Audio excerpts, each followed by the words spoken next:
Le plus grand secret pour gagner de l'argent en élevage de poulet Goliath, c'est la reproduction. Mais attention, qui parle de reproduction parle de la gestion des machines. Dans cette vidéo, je vais vous montrer étape par étape comment faire une bonne incubation afin d'avoir des meilleurs résultats sur sa ferme et aussi comment faire pour gagner de l'argent grâce à l'incubation des œufs. Donc, si vous restez jusqu'à la fin de cette vidéo, vous aurez toutes les notions concernant l'incubation des œufs. Alors, qui suis-je? Je m'appelle Méhou Pamphile, un jeune entrepreneur spécialisé dans la production, dans la transformation et aussi dans la commercialisation des poulets Goliath.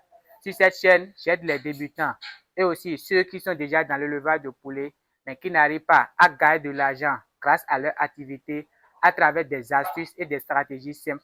Donc, si c'est la première fois que tu me découvres, je t'invite à t'abonner et à me laisser surtout un like. Et pour aller plus loin, si tu as un projet digne du nom, qui va te permettre de gagner de l'argent grâce à ton élevage, nous avons mis en place un programme d'accompagnement dans lequel nous accompagnons toute personne qui veut s'investir dans cette activité à mettre en place une ferme rentable et durable. Mais attention, ce n'est pas un programme qui est réservé à tout le monde. Pour participer à ce programme, il faut d'abord passer par un appel stratégique au cours duquel on va définir la race de poulet que tu dois choisir, le nombre de poulets que tu dois acheter en fonction de ton budget et aussi te donner les bonnes stratégies qui vont te permettre de rentabiliser ton activité. Donc, si tu veux participer à ce programme, clique juste sur le premier lien qui se trouve dans la description de cette vidéo afin de réserver ton appel avec moi. La première chose que vous devez noter ici, quand on parle d'incubation des œufs, c'est les 3 types de machines qui existent. Il faut juste noter que nous avons 3 types d'incubateurs. D'abord, nous avons les incubateurs manuels. Incubateurs manuels. Quand on parle d'incubateur manuel, il faut juste noter que le retournement des œufs se fait avec la main. Vous savez, au niveau de l'incubateur, il faut que l'œuf se retourne. Comme ça, le développement de l'embryon va être 100% homogène. Sinon, si l'œuf ne se retourne pas, vous aurez des problèmes de malformation. Maintenant, si vous avez une machine manuelle, un incubateur manuel, à chaque 1h30 ou bien à chaque 2 heures, vous venez pour retourner tous les œufs avec votre propre main. Imaginez maintenant, si vous avez 2000 œufs dans la machine, retourner 2000 œufs avec la main, c'est totalement difficile. Deuxième type d'incubateur, c'est les incubateurs semi-automatiques. Incubateur semi-automatique, ce n'est pas manuel, 100% manuel, ni 100% automatique. Au niveau de la machine, il y a un bouton sur la machine et à chaque 1h30 ou bien à chaque 2 heures, vous venez, vous appuyez sur le bouton et la machine, elle fait le retournement. Donc, ça nécessite toujours votre présence. Si vous n'êtes pas là pour appuyer sur le bouton, la machine, elle ne fait pas le retournement et là, vous allez perdre énormément d'œufs. Troisième type d'incubateur, c'est les incubateurs automatiques. Incubateurs automatiques. Et c'est ça, je vous conseille. Les incubateurs automatiques. Là, la machine, elle est déjà réglée. À chaque 1h30, la machine elle-même, elle fait son retournement. C'est comme ça. L'œuf est comme ça dans l'incubateur. Chaque 1h30, la machine, elle fait une inclinaison de 45 degrés comme ça. 1h30 après, elle se retourne dans l'autre sens. Donc, chaque 1h30, la machine, elle fait le retournement elle-même. Donc, ce que je vous conseille, c'est d'acheter directement une machine automatique. Même si c'est cher, ça va vous réduire énormément les tâches. L'erreur que beaucoup de personnes font, c'est d'acheter les machines manuelles parce que c'est moins cher. C'est vrai que c'est moins cher, mais vous allez travailler toute la journée. Maintenant que vous avez une idée des différents types de machines qui existent, nous allons parler du ramassage des œufs. Si vous avez les reproducteurs, je vous conseille de ramasser les œufs 2 fois par jour. 2 fois ou bien 3 fois par jour. Ça dépend. Mais attention, il y a certaines personnes qui dérangent les femelles. La femelle, elle est dans le pondoir. Elles font tout possible pour voir si la femelle, elle a déjà donné des œufs. C'est pas bon. Ne stressez pas vos femelles. Laissez-les tranquilles. Une fois qu'elles vont finir de vous donner des œufs, vous allez passer collecter vos œufs. Maintenant, il faut ramasser les œufs. Maintenant, comment il faut stocker les œufs? Il faut stocker toujours vos œufs dans un endroit sec et frais. Sinon, si vous stockez vos œufs dans un endroit chaud, ça va déclencher automatiquement le phénomène d'incubation. Et si la température n'est pas constante, vous allez perdre énormément vos œufs. Donc, cherchez un endroit sec et bien aéré pour stocker vos œufs. Concernant le positionnement des œufs, vous allez constater que l'œuf a une forme comme ça. Il y a le bout pointu ici. C'est le bout pointu qui reste en bas. Ne renversez surtout pas l'œuf. C'est pas bon. Ça va agir sur vos résultats. Je vous montre ça rapidement. Vous allez constater que le bout pointu est là. Et nous avons stocké nos œufs comme ça. Nous avons déposé les œufs comme ça. Le bout pointu est là. C'est comme ça. C'est comme ça. Ne renversez surtout pas. Si vous faites ça, vous n'aurez pas de meilleurs résultats sur votre ferme. Donc, voilà comment vous devez stocker vos œufs. Maintenant, par rapport à votre durée de stockage, la durée de stockage des œufs ne doit pas dépasser 7 jours. Vous pouvez choisir de stocker vos œufs pendant 4 jours, pendant 5 jours, pendant 6 jours, pendant 7 jours. Mais ne dépassez jamais 7 jours. Au fur et à mesure que la durée de stockage augmente, l'œuf perd sa fertilité. Donc, voilà les types de machines, la manière dont vous devez ramasser vos œufs et la manière dont vous devez stocker vos œufs. Une fois que vous avez stocké vos œufs, la première machine dans laquelle vous devez mettre vos œufs, ça s'appelle incubateur. Incubateur. Incubateur. Et au niveau de l'incubateur, on parle de phénomène d'incubation. C'est la machine qui permet de faire l'incubation des œufs qu'on appelle incubateur. Maintenant, quel est le rôle de notre incubateur? L'incubateur permet juste le développement de l'embryon. Donc, je mets permet le développement de l'embryon. Donc, si vous mettez vos œufs dans l'incubateur, ça va faciliter le développement de l'embryon. C'est au cours de la phase d'incubation que le poussin se forme. Maintenant, la durée de votre incubation, c'est 18 jours. Donc, c'est du premier jour jusqu'au 18e jour. Et la température, vous devez régler votre température et la température de votre incubateur sur 37,8 degrés Celsius et l'humidité, c'est compris entre 55% et 60%. Donc, je vais vous faire un petit résumé. Après le stockage des œufs, vous chargez ça dans l'incubateur. Et là, on parle d'incubation des œufs. Et l'incubateur, ça facilite, ça permet le développement de l'embryon du premier jour au 18e jour sous une température de 37,8 degrés Celsius et d'une humidité comprise entre 55 et 60 degrés. Le deuxième phénomène ici, ça s'appelle le mirage. Le mirage. Quel est le rôle du mirage? Vous savez, si vous ramassez vos œufs, vous ne pouvez pas identifier dès le premier jour si l'œuf est fertile ou pas.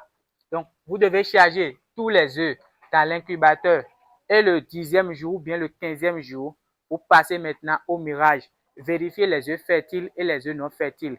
Le mirage se fait dans la nuit. Vous éteignez toute la lumière, vous allumez la lumière de votre téléphone portable, vous mettez ça sur l'œuf.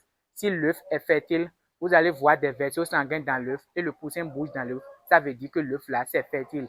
Dans le cas contraire, si l'œuf n'est pas fertile, c'est clair, transparent, il n'y a rien dedans.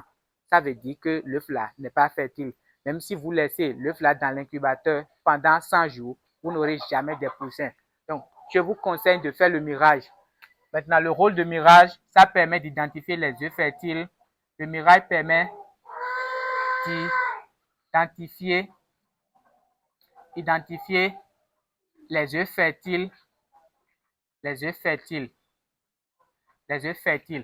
La durée, il faut faire le mirage le 10e jour ou le 15e jour. Mais en tant que débutant, je vous conseille de faire votre mirage le 15e jour. Moi, je peux faire le mirage 10e jour et identifier correctement les œufs. Mais si vous n'avez pas encore la maîtrise du mirage et que vous commencez à mûrir vos œufs le 10e jour, vous pouvez jeter des œufs fertiles sans le savoir. La température, là, il n'y a pas une température ni une humidité parce que vous faites sortir tous les œufs et vous mûrez un à un. Maintenant, le troisième phénomène ici, ça s'appelle éclosion. Éclosion. Ici, je mets incubation. Incubation, entre parenthèses, incubateur. Incubateur. Ici, je mets éclosion, entre parenthèses, éclosoir. C'est la machine qui permet de faire l'éclosion. On appelle éclosoir. Quel est le rôle de notre éclosoir? L'éclosoir permet juste la sortie des poussières. Permet la sortie des poussins. Les poussins se sont déjà formés au cours de la phase d'incubation. Maintenant, au cours de la phase d'éclosion, les poussins vont sortir de l'œuf tranquillement. La durée, c'est du 19e jour au 21e jour. Au 21e jour. La température au niveau de l'éclosoir, c'est 35,6 et l'humidité est comprise entre 65 jusqu'à 80%. Vous allez constater que au niveau de la phase d'incubation, la température, elle est élevée, l'humidité est faible.